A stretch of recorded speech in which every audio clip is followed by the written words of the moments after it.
23-27 พฤษภาคมนี้นายภัสกรบุญยลักษณ์อธิบดีกรมป้องกันและบรรเทาสาธารณภัยหรือปภ.เปิดเผยว่าจากการติดตามสภาวะอากาศและพิจารณาปัจจัยเสี่ยง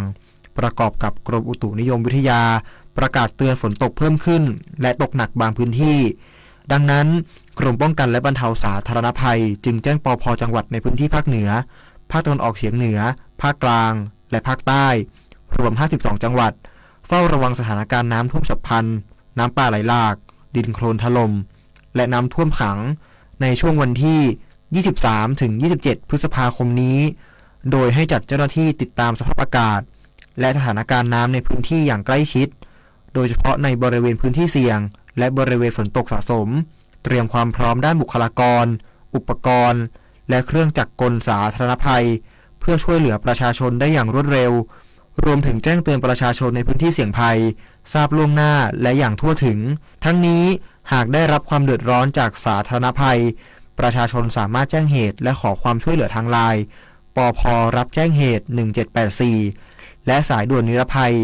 1784ตลอด24ชั่วโมงปูริมพัฒน์สอนการรายงานรองนายกรัฐมนตรีตั้งคณะอนุกรรมการขับเคลื่อนการแก้ไขปัญหาคุณภาพน้ำในแหล่งน้ำผิวดินเพื่อปัญหาการปนเปื้อนในแม่น้ำกกจังหวัดเชียงใหม่และเชียงรายพร้อมเตรียมหารือนัดแรกในวันที่27พฤษภาคมนี้นายประเสริฐจันทระดวงทองรองนายกรัฐมนตรีในฐานะประธานคณะกรรมการสิ่งแวดล้อมแห่งชาติได้ลงนามในคำสั่งแต่งตั้งคณะอนุกรรมการขับเคลื่อนการแก้ไขปัญหาคุณภาพน้ำในแหล่งน้ำผิวดินโดยเป็นประธานคณะอนุกรรมการด้วยตัวเองเพื่อเร่งรัดการแก้ปัญหาอย่างเร่งด่วนและมีหน่วยงานที่เกี่ยวข้องร่วมเป็นอนุกรรมการเพื่อวิเคราะห์สถานการณ์สภาพปัญหาและสาเหตุรวมทั้งกำหนดแนวทางแก้ปัญหาการฟื้นฟูบรรเทาความเดือดร้อนของประชาชนและการเจรจาระหว่างประเทศเพื่อควบคุมแหล่งกำเนิดมลพิษภายนอกประเทศทั้งนี้จากปัญหาการปนเปื้อนในแม่น้ำกกจังหวัดเชียงใหม่และเชียงรายตั้งแต่เดือนมีนาคมสร้างความเดือดร้อนกับประชาชนซึ่งที่ผ่านมาหน่วยงานที่เกี่ยวข้องได้แก้ปัญหาต่อเนื่องทั้งการติดตามตรวจสอบคุณภาพน้ำตะกอนดินการปนเปื้อนในสัตว์น้ำและการสะสมในร่างกายมนุษย์รวมถึงการใช้นวัตกรรมดาวเทียมและเทคโนโลยีภูมิสารสนเทศบ่งชี้แหล่งที่มาเพื่อแก้ปัญหาที่ต้นเหตุตลอดจนกลไกความร่วมมือทางการทูตและการทหารผ่านคณะกรรมการชายแดนส่วนภูมิภาคระหว่างไทยกับเมียนมาซึ่งการแต่งตั้งคณะอนุกรรมการจะเป็นการเร่งรัดและติดตามการแก้ปัญหาโดยจะประชุมในวันที่27พฤษภาคมนี้ที่ทำเนียบรัฐบาลเพื่อรายงานผลการดำเนินงานที่ผ่านมาของหน่วยงานที่เกี่ยวข้องและพิจารณาจัดทำระบบดักตะกอนในแม่น้ำกกเพื่อลดการปนเปื้อนของสารหนูในน้ำรวมถึงหารือกับรัฐบาลเมียนมาในประเด็นปัญหาการปนเปื้อนปิยาพันธ์ยังเทียนรายงานกระทรวงเกษตรและสหกรณ์มุ่งผลักดันสินค้าเกษตรลดคาร์บอนสอดคล้องแนวโน้มการทำเกษตรที่ใส่ใจสิ่งแวดล้อมและเพิ่มรายได้เกษตรกรนางนฤมลพินโยสินวัฒน์รัฐมนตรีว่าการกระทรวงเกษตรและสหกรณ์เป็นประธานการประชุมคณะกรรมการอาหารแห่งชาติครั้งที่2ประจำปี2568พร้อมเปิดเผยว่าที่ประชุมได้รับทราบมาตรการดำเนินการกับหน่วยรับรองที่รองรับลงทุเรียนสดให้มีการดำเนินมาตรการตรวจสอบลงอย่างเข้มงวดหากพบสาร BY2 ในสถานประกอบการหน่วยรับรองจะพักใช้หรือเพิกถอนการรับรองแก่สถานประกอบการทันทีเพื่อวิเคราะห์สาเหตุหาแนวทางการแก้ไขและป้องกันไม่ให้เกิดซ้ำซึ่งหากสถานประกอบการถูกแจ้งเตือนซ้ำหลังการแก้ไขจะเพิ่มความถี่ในการตรวจติดตามเพื่อให้การทำงานเป็นไปอย่างมีประสิทธิภาพสูงสุดทั้งนี้ได้เน้นย้ำให้ทุกหน่วยงานบูรณาการความร่วมมือการส่งเสริมและผลักดันสินค้าเกษตรที่ใช้แนวทางโลคาร์บอนเพื่อให้สอดคล้องกับบริบทของสังคมโลกที่ใส่ใจเรื่องสิ่งแวดล้อมเชื่อมั่นว่าสินค้าเกษตรที่ได้บริโภคมาจากแหล่งผลิตที่ใส่ใจสิ่งแวดล้อมจะสามารถสร้างมูลค่าเพิ่มให้กับตัวสินค้าเกษตรได้อีกด้วยชวนันท์มาลีรายงานจบข่าวพฤษแก้วพิบูลอ่านรับฟังข่าวครั้งต่อไปเวลา 7:00 น.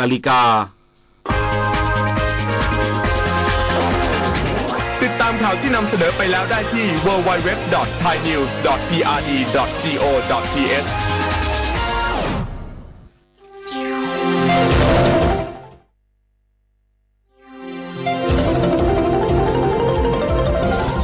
วิทยุแห่งประเทศไทยให้ความรู้คู่ความสุข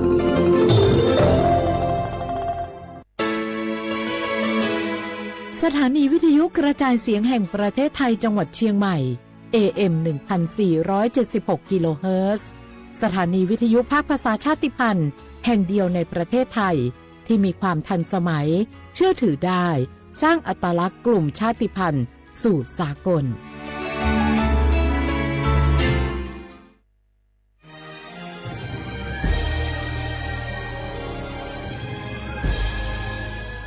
เกิดเป็นคนไทยเติบโตบนผืนแผ่นดินไทยจงภูมิใจในความเป็นไทยชาติไทยเรานั้นนับเป็นชาติที่มีความเป็นมาเก่าแก่ยาวนานเรามีภาษาวัฒนธรรมและมีสิ่งต่างๆที่เป็นเอกลักษณ์ให้เราได้ภาคภูมิใจในความเป็นคนไทยเราควรเห็นคุณค่าและมีความรักชาติหวงแหนแผ่นดินอันเป็นมรดกของบรรพชน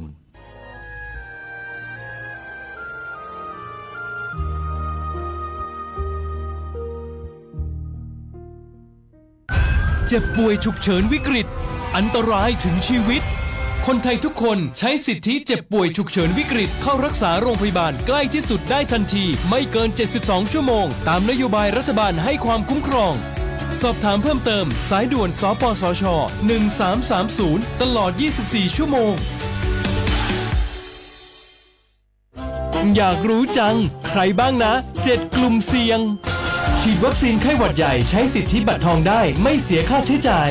ง่ายๆแค่ใช้แอปเป๋าตังค์ตรวจสอบสิทธิกดเลือกกระเป๋าสุขภาพก็รู้แล้วแถมจองคิวฉีดได้ด้วยที่สถานพยาบาลในระบบบัตรทองรีบๆกันหน่อยนะแค่ถึงเดือนสิงหาคมนี้เท่านั้นสิทธิสร้างเสริมสุขภาพและป้องกันโรคดีกองทุนหลักประกันสุขภาพแห่งชาติหรือบัตรทอง30 บาทสอบถามเพิ่มเติมที่สายด่วนสปสช1330ตลอด24ชั่วโมงฝนตกหนักน้ำท่วมภัยธรรมชาติที่เราหลีกเลี่ยงไม่ได้แต่เราสามารถเตรียมตัวให้พร้อมเพื่อความปลอดภัยของทุกคนในครอบครัวได้ก่อนน้ำมาเตรียมตัวให้พร้อมเก็บของสำคัญขึ้นที่สูงเช่นเอกสารสำคัญเงินสดและสิ่งของจำเป็นอื่นๆและถ้าหากบ้านอยู่ในพื้นที่เสี่ยงให้ติดตามข่าวสารจากทางราชการอย่างใกล้ชิดเตรียมไฟฉายแบตเตอรี่สำรองวิทยุสื่อสารและยาสามัญประจำบ้านไว้ให้พร้อมและอย่าลืมตรวจสอบเส้นทางอพยพที่ใกล้ที่สุดด้วยขณะเกิดน้ำท่วมอย่าเดินฝ่าน้ำที่ไหลแรงหลีกเลี่ยงการสัมผัสกระแสไฟฟ้าและหากต้องอพยพให้ปฏิบัติตามคำแนะนำของเจ้าหน้าที่อย่างเคร่งครัดเมื่อภัยผ่านพ้นตรวจสอบความเสียหายของบ้านและทำความสะอาดเพื่อป้องกันโรคที่มากับน้ำท่วมเตรียมตัวให้พร้อมก่อนภัยมาถึงเราจึงจะปลอดภัยด้วยความปรารถนาดีจากสำนักงานประชาสัมพันธ์ที่3กรมประชาสัมพันธ์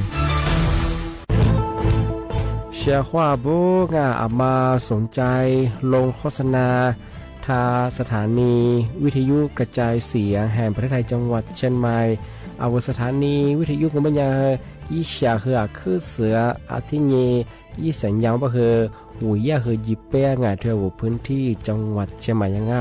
อาทิปัญญาอามาสนใจ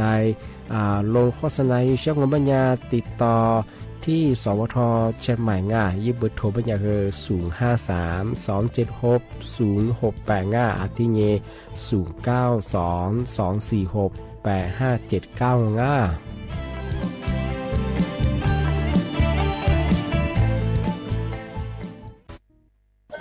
0922468579gua ayah ke bubunga ti gua manga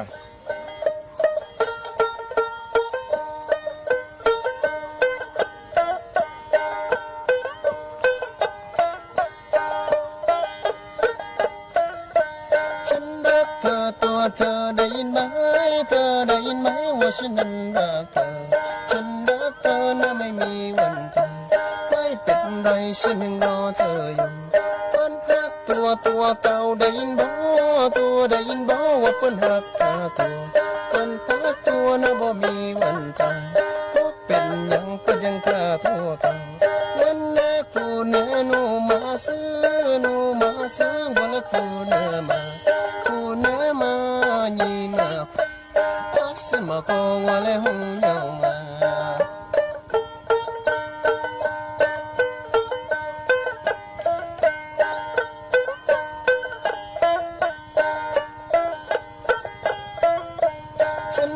เธอตัวเธอได้ยินไหม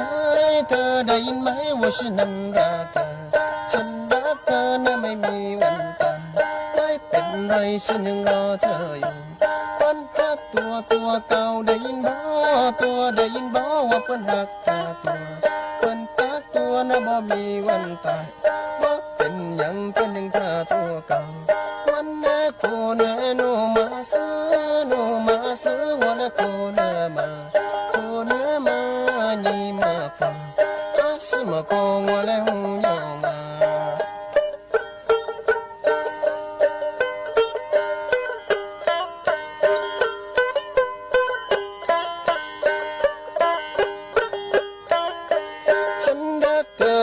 เธอได้ยินไหมเธอได้ยินไหมว่าฉันนั้นรักเธอฉันรักเธอนะไม่มีวันตายไม่เป็นไรฉันยังรอเธออยู่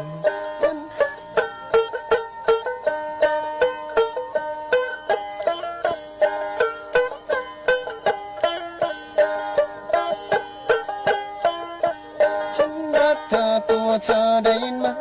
เธอได้ยินไหมว่าฉันนั้นรักเธอฉันรักเธอนะไม่มีวันตายไม่เป็นไรฉันยังรอเธออยู่วันละโคเดโนมาซื้อโนมาซื้อวันละโคเดมาโคเดมาညီมาฟังอาสิมาโกงวันละหูยองงา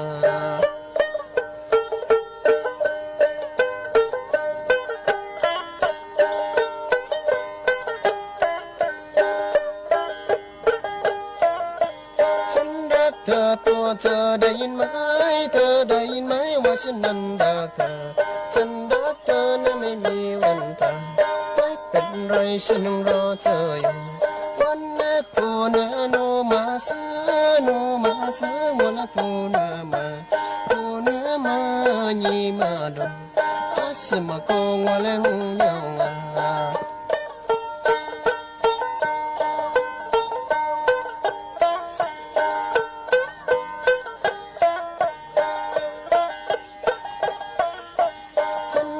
เธอตัวเธอได้ยินไหมเธอได้ยินไหมว่าฉันนั้นรักเธอฉันรักเธอนะไม่มีวันตายไม่เป็นไรฉันยังรอเธออยู่วันพักตัวเก่าได้ยินบ่ตัวได้ยินบ่ว่าปัญหาตาตัววันพักตัวนะบ่มีวันตายเป็นหยังเป็นยังท่าตัวเก่าวันแม่โคเนื้อโนมาซื้อโนมาซื้อวันละโคเนื้อมามาညီมาดมอาสิมาโกงว่าแล้วหูยองงา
就我那婆的可群下，我那木来尼个么当，我那尼暖我。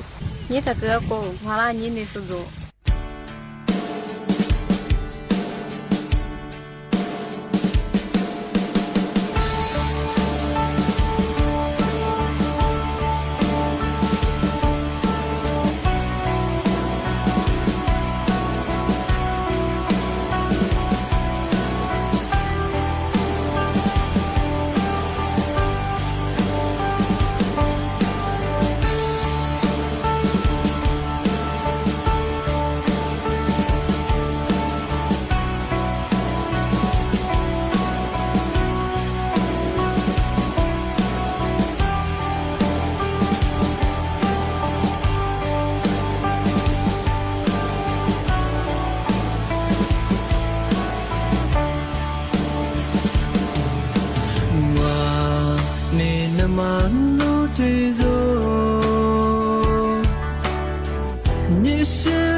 Beza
mga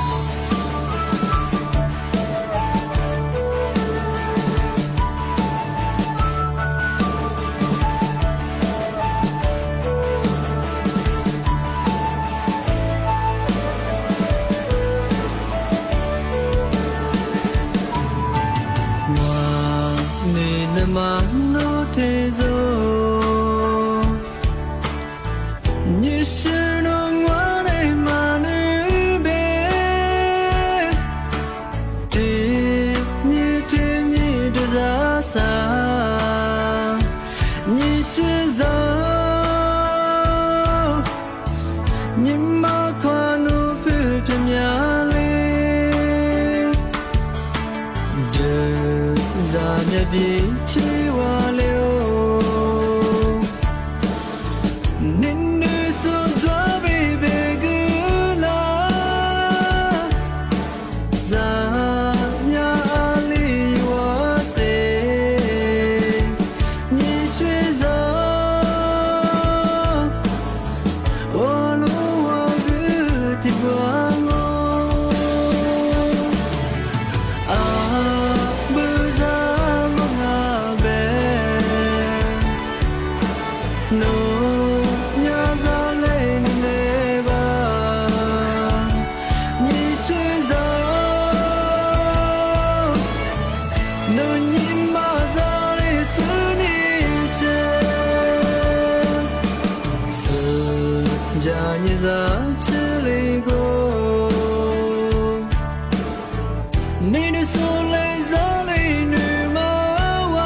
家嘛嘿你自拉嘛达天你是祖国咋比了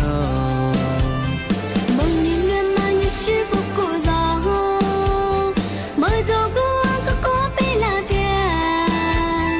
你那可咋着别风多拉古梦里嘛哇哈啦啦早年年嘛你是地走我努力努力早你比了你是可咋和咋都把咋天死活花里别表啊梦里面嘛你是姑姑早听你梦死咋的你是姑姑早爱领我的和梦里嘛哇你女的好保持路路流滚咋的盒子是为咋这个普鲁维拉古爱住这里的你些是为咋这个普鲁维拉古爱住这里的你些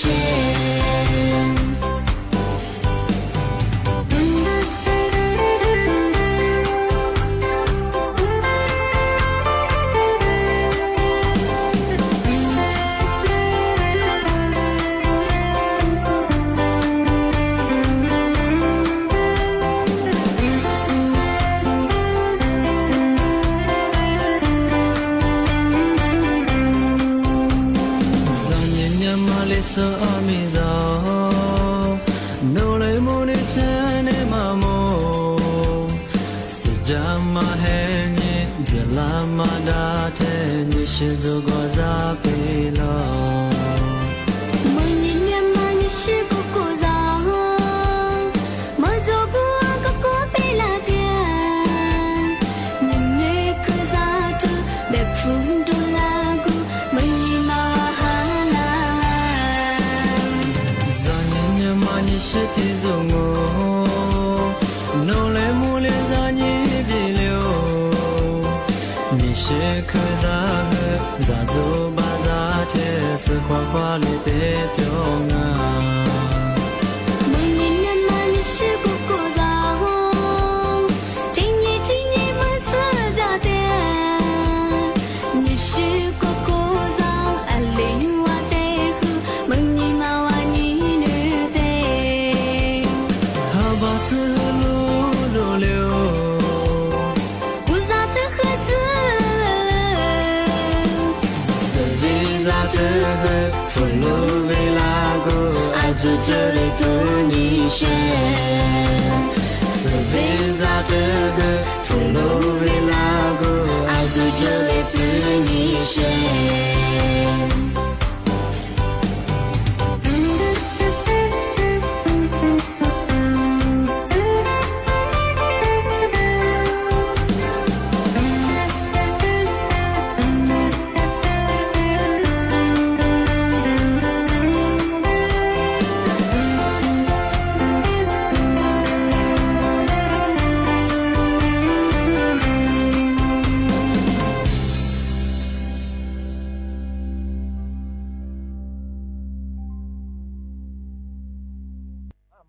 写画不来画画，你呢？草木花泥节目，我历史我都知道画不了，我历史我都我们家他สถานีวิทยุกระจายเสียงแห่งประเทศไทยจังหวัดเชียงใหม่วดางที่ว่าวิทยุว่าดูจำมาเบอร์ยีระบบยา AM ยีความถี่โง่ปัญญาที่ตัวลีหาสิจะโชว์ขึ้นกว่าโจญาดูหลังวิทยุเนี่ยที่นี่ถ้าFacebook คือไลฟ์สวยจัง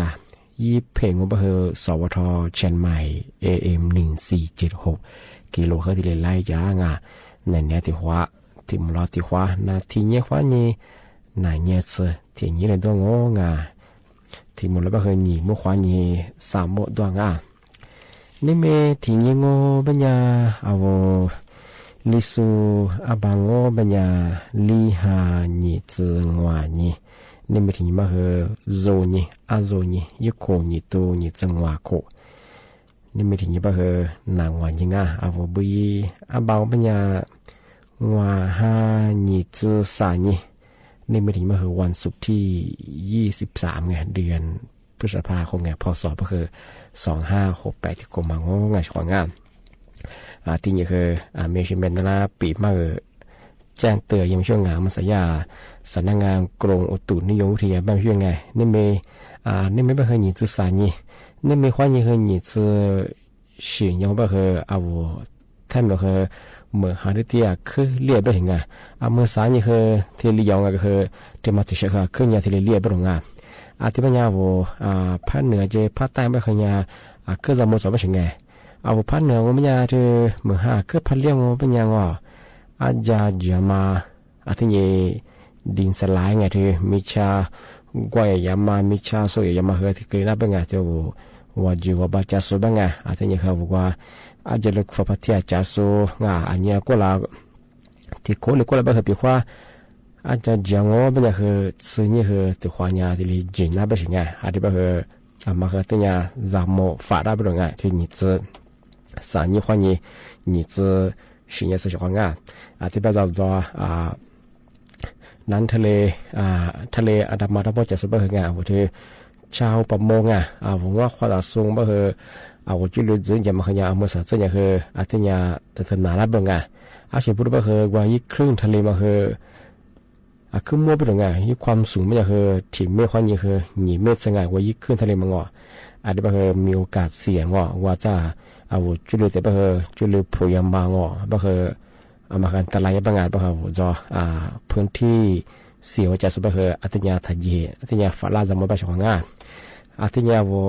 โลยูโซโลชิโซงเป็นยังไงปีขว่าก็ลาจะกุนจัวจะกุจิมากุตัวเบออันนี้ก็ลาแต่ความในการยังอาจจะเจอเบอไงสิ่งนี้ยังอะไรยังที่เรียกว่าเจอมาที่เรียกสวาระไปช่วงไงเบอจะกูยุติความยี่จีไปช่วงไงถึงมาคืออยากคือที่เรียกแจ้งเตือนพลังงานที่นี่จะสั่งยี่ความยี่คือนี่จะสิ่งยังที่กรมอุตุนิยมวิทยาที่มีทั้งพวกกุญโซแต่ยังส่งเอาพันเหนือที่ภาคใต้ยังไม่เคยมาเคยแต่ฝ่าละไปช่วงง่าที่นี่คือแม่ชิแม่เสียว่าคือแบบยุ่งนี่ไม่เคยนี่จะสั่งยังเมื่อสาธยาสำนักงานทรัพยากรน้ำแห่งชาติสทนชบ้างมาคือตัวย่อที่มาคือจังหวัดเชียงใหม่เขาอย่างที่เลยแจ้งเตือนว่าพื้นที่เสี่ยงไม่ใช่ไง你这三年换你这处ยังไงพื้นที่ทำไมไปคืออะไรเนี่ยอาจจะจะมามีชาก็ยังมาคือที่จวบลงไงมาคือจังหวัดเชียงใหม่คือโฉอำเภอจังหวัดที่พื้นที่เสี่ยงมั้งไงยูวุฒิมาไปคืออำเภอเชียงดาวไงอาจจะไปคือนี่มาถึงมาไปยังอำเภอพร้าวไงสามาถึงมาคืออำเภอแม่แตงอาทิตย์คือลีมาถึงมาคืออำเภอแม่อายงัวมาถึงมาคืออำเภอสมเมืองอาทิตย์คือโฉมมาถึงมาคืออำเภอองค์กรถึงมาคือโฉมอำเภอคือจังหวัดเชียงใหม่ทุกอย่างสำนักงานทรัพยากรน้ำแห่งชาติหรืออาจจะต้องบอกกับกุญโซที่ยาเตนิสุยาเจนตีมาถึงมาโฉมอำเภอไปถึงอาทิตย์ฝ่าลาบุตรงที่เมื่อคือพันเลี้ยงมันจะคือดินสลายมันก็กว่ารับประชีกว่าอย่างมาถุงอาทิตย์อาจจะเจอมาทีเดียว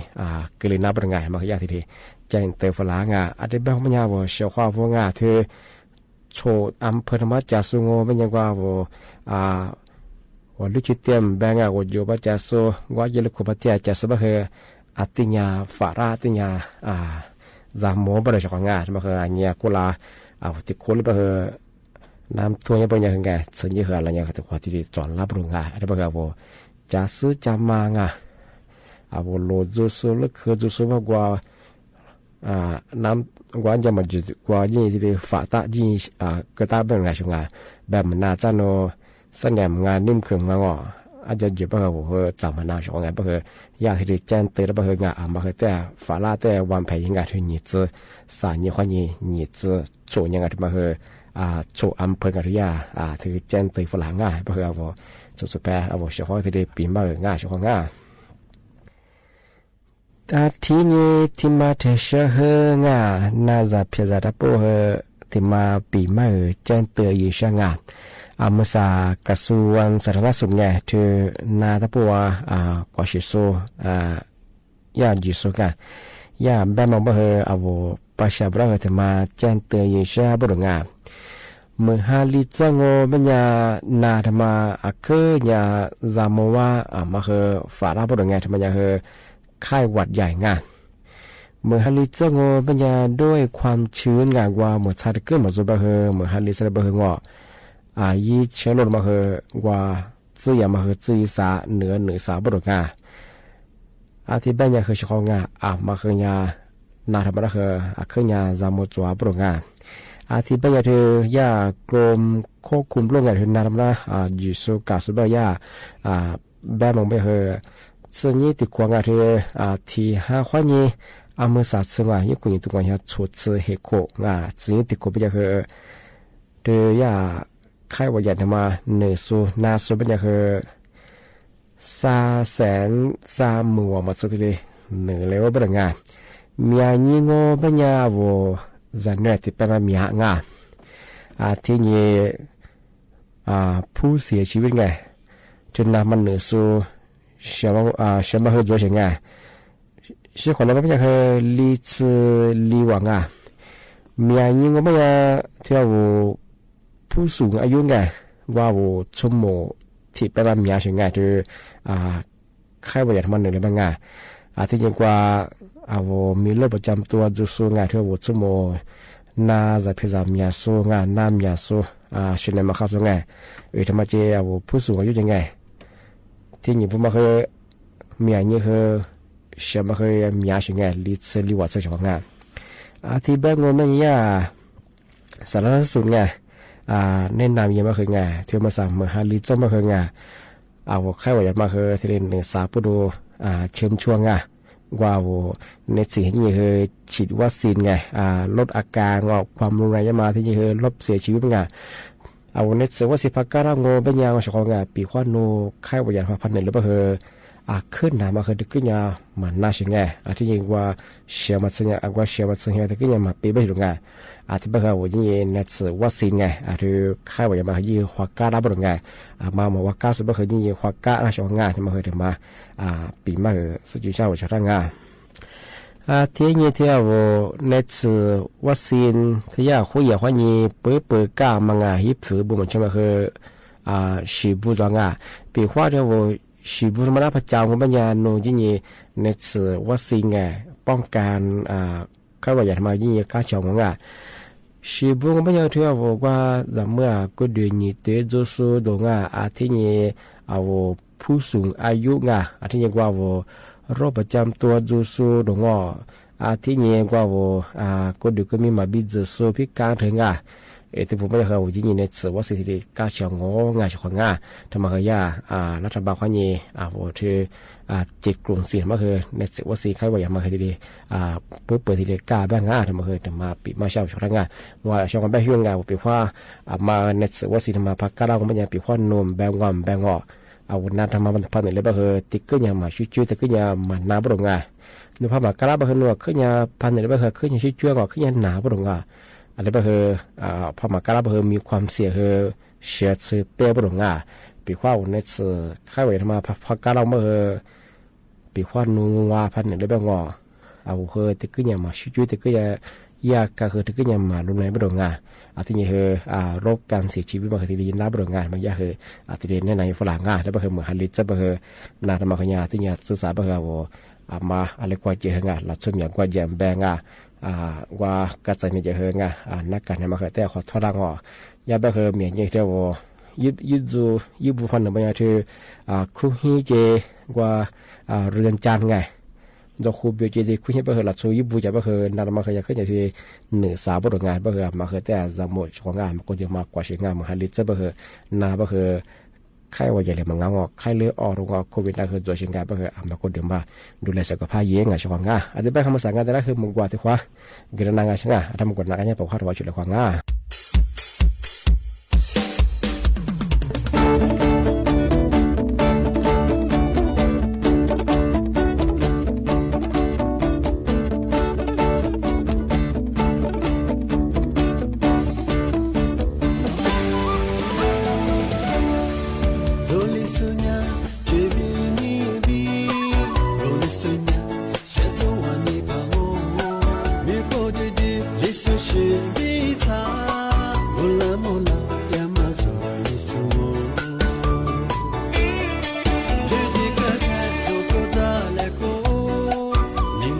te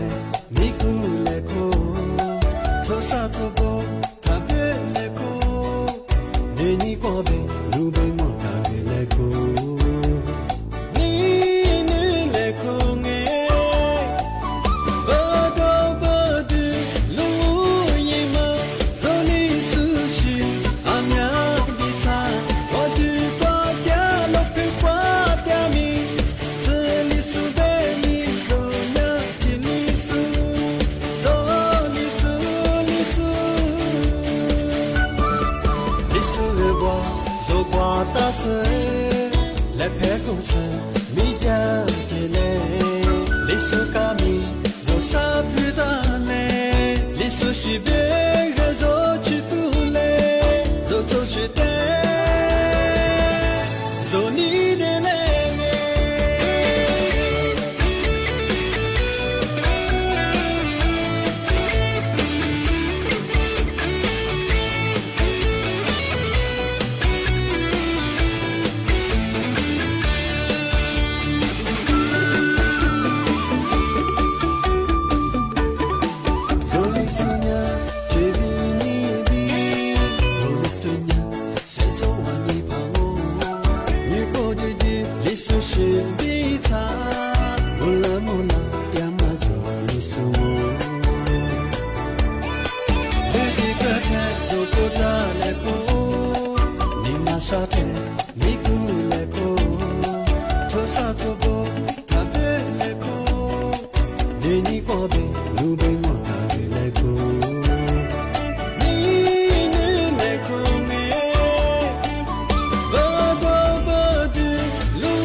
thế nhé thì mà thể share hơn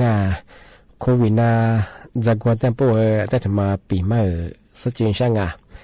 chỉ bút bơ ao cho mùi nan như phật lăng ya ba chỉ từ của mà sa thì covid na nữa xóa cứ nhà ba nhà cô làm sự cứ nhà thì bây giờ thì bây giờ bây giờ bây giờ Facebookความba số thì cứ share ra bộ mà saนายสมศักดิ์ยี่เฮเทสุธีรัฐมนตรีว่าการกระทรวงสาธารณสุข ยี่แบ่มองเมื่อเธอมาสถานการณ์โรคโควิด -19 ไม่ยังไงยี่ข้อมูลทำไมยังไม่เธอซึ่งยิ่งซึ่งยี่ติดความไม่ได้เธอที่ห้าข้อนี้อามาสัตว์ซึ่งไม่หึงว่าห้าไงผู้ป่วยโควิดนั้นซึ่งมันยาที่แสนเหมือเหตุกุศลที่ว่าที่แหลกจ้าชวงที่นี้ผู้เสียชีวิตไงชีขอแล้วไม่เคยหนีเจอชีวะที่เลยชีขอแล้วใช่ไงที่บ้านไม่เคยพักซ่องไม่จะที่อันเนี้ยกุลางอันเนี้ยกุลาที่คนไม่เคยคุณยิ่งตรงอันเนี้ยสุดชีโคอันเนี้ยกุลาไม่เคยอีเวลาไม่เคยที่ห้าข้อนี้ก็เอามาสั่งซื้อไม่เคยอันเนี้ยที่คนยังเคยที่คุยกันหนึ่งสุดยังเคยลีแสนที่มือนี้ตัวมาซื้อตัวชิงที่ไม่เคยชีขอแล้วไม่เคยที่ห้านี้สุดที่ว่าที่บ้านไม่เคยซึ่งนี่ยังเคยอันเนี้ยซึ่งยังเคยที่ก็ยังมันเนื้อเชื่อมาเคยที่ขึ้นมาโจงเอามาสายบ่เคยยากระทรวงสาธารณสุขไม่ใช่ไงส่วนมาสายเฟซบุ๊กว่าคือโลจาที่ตัวคือไปยังมาเคยยึดข้อมูลที่ขึ้นมางาบ่ดงที่ไปเชื่อเขามาเคยที่ขึ้นยาถ้าคิดมายิงที่ขึ้นยาที่ถ้าจุดไม่ใช่ไงว่าเชื่อข่าวที่ยังเคยยึดข่าวจุกกับเขาตัวยิงยึดข่าวมาเคยมาสายบ่หลับสุบบ่เคยมาฆ่าสู้ก็เวลาชีลิเจมาเวลาดูเจมาเคยสร้างสถานการณ์ที่ชื่อเคยสู้ด้วยของที่ปัญญาว่าสิ่งที่มายึดข่าวแบบสิ่งที่มาพามือบ่เคยมาเคยที่ยังกับตัวนี้ข้อมูลได้กับกูยิงกับตัวสอยยังพามักงานปัญญาเคยมาตัวสอยมาตัวนี้บ่เคยสุดสูงยังบ่เคยสุดความมูลบ่เคยเชี่ยวหัวยังบ่เจอสุดมาเคยดื่มเปื่อยของที่ปัญญาเคยเอามาสบายยึดข่าวยึดปอเคยขึ้นอย่างที่บ่เคยที่แจ้งตัวฝรั่งที่บ่เคยมายึดข้อมูลมาคว้านี่คือ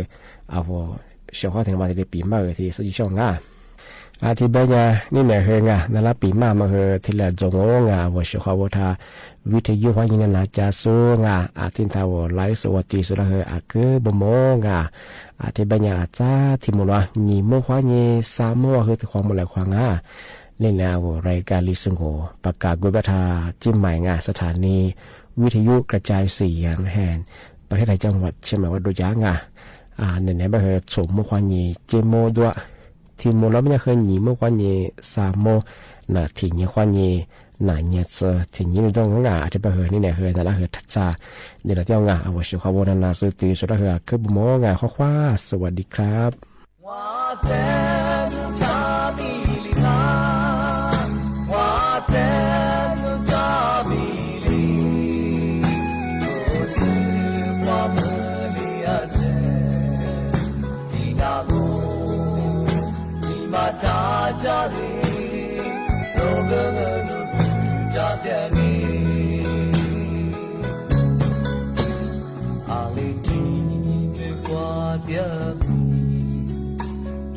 Chi la ma nu ta li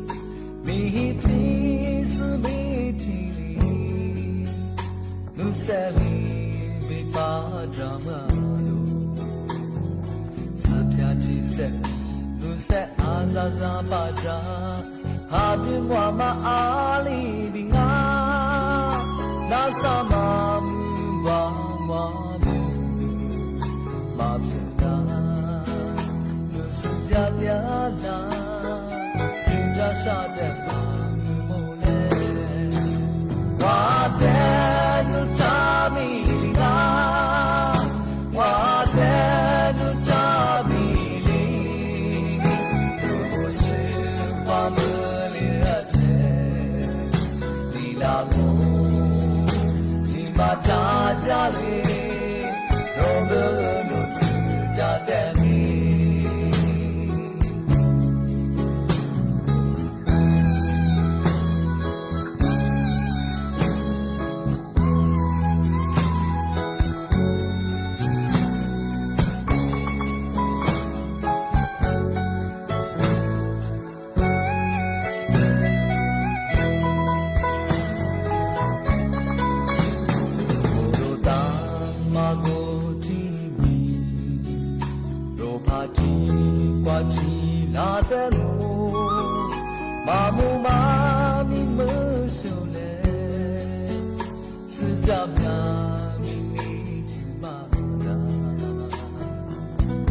咪咪是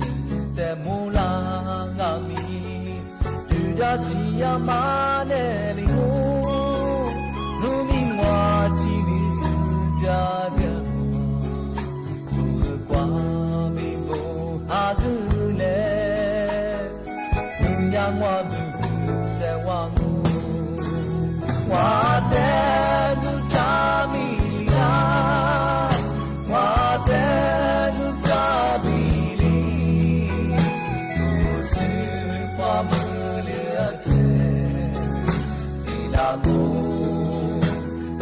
家家里，罗哥哥路去家的你，我的路扎比那，我的路扎比里，都是花木里啊姐，你让我，你把家家里，罗哥哥路去家的你。